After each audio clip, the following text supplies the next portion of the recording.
There was a woman named Skylar Diggins. I didn't say Skylar Diggins was the player as far as like massive impact Caitlin Clark and Angel Reese have had on college basketball, women's basketball in general now. Skylar Diggins was somebody comparable, and I'm using her as an example for a reason. She was a potential cash cow. The OGs of the WNBA, anytime there's like a new star who could potentially grow their game and keep them from flying spirit, they always hate on them. Show you how they treated Skylar Diggins. Phoenix Mercury Skylar Diggins Smith alleged Thursday that the team has not allowed her to use his practice facility while on maternity leave this season. Responding to a fan on Twitter who noted the organization did not wish Diggins Smith a happy birthday on social media the previous day. Six-time All-Star responded, "They're not going to acknowledge me this year, and it's okay, guys. We're not affiliated unless it's the checks per management. I can't even use a practice facility or any resources." Recent collective bargaining agreement, Phoenix has paid Diggins Smith full salary while she's still on maternity leave. Diggins Smith later posted to social media that she has no access to massage therapists, chiropractors, chefs, strength and conditioning, nutritionists, accessibility that every other athlete has access to. However, I'm still down 48 pounds on my own and I'm feeling great. Then, not too long later, Skylar Diggins Smith and Diana Taurasi separated after heated exchange. Just the video.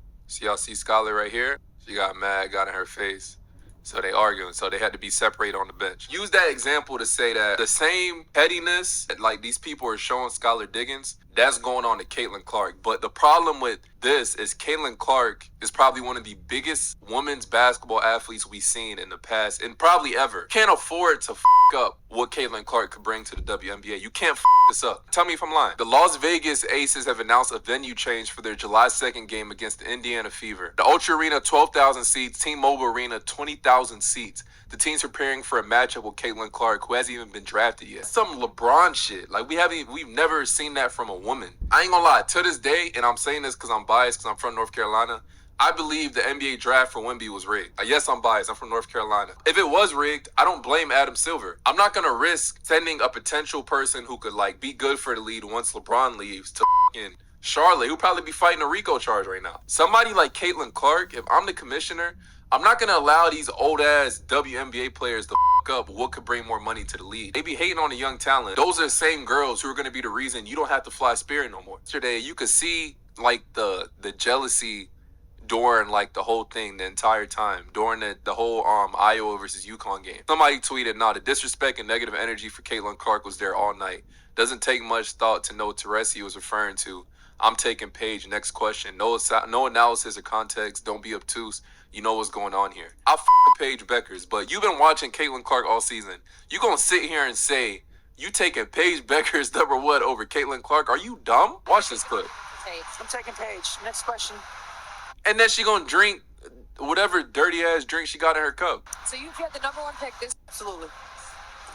I like that energy. Then, during the broadcast, she was like, reality's coming soon on Caitlin Clark going to the WNBA. But people got to commend people like LeBron, KD, Steph Curry, those types of talents. They always embrace the young generation. Like, they tap in with the young talent. They embrace them. On the court, obviously, you're trying to kill each other. But, they always embrace the young talent because they understand the young talent is going to grow the league.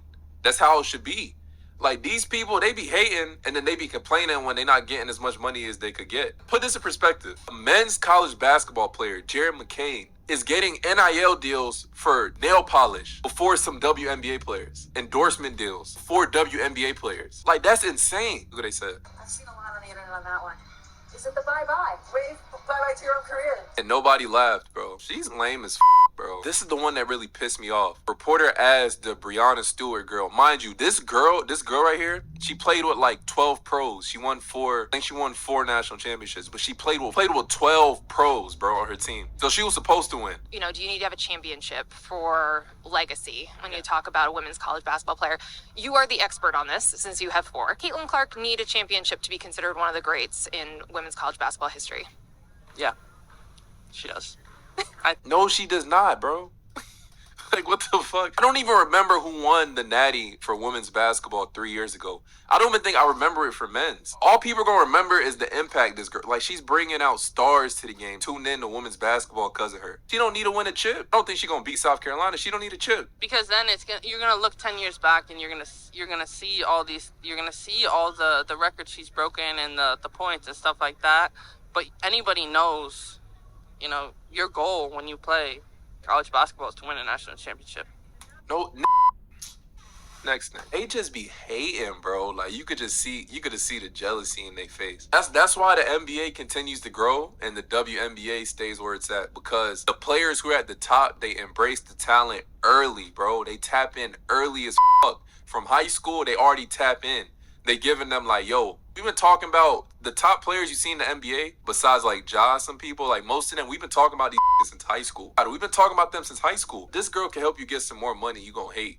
Like, yo, if that's how you feel, show that on the court. You don't do that shit to the media. This Caitlin Clark was talking about having the spotlight on her. I think the biggest thing for myself is like, when you're in the spotlight like this, there's going to be, a million different opinions on you, and for as many people that are going to love you, there's going to be people that don't like you, and that's the case with every professional athlete, men or women, playing at the highest stage.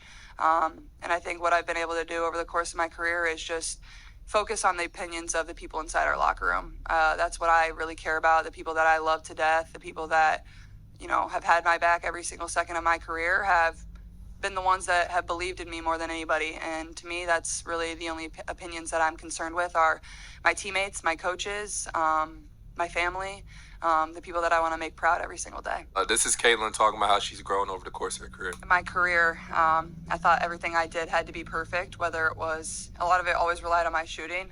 And I think over the course of my career, I've been one that's been able to, realize I'm not going to be perfect every game. There's going to be good games. There's going to be bad games. But I still have to be somebody that my team can lean on in those moments. And I think also accepting, like, I don't have to score every single point for this team to win. And I think that's exactly what you saw last night. I didn't shoot the ball great. I made some shots there at the end. I thought Nika played tremendous defense, picked me up 94 feet, and that's some of the things that South Carolina is going to do too. And I think as a team in general, like, our offense wasn't great, especially in that first half. But, we went into the locker room at halftime. Nobody was flustered. I wasn't frustrated with myself.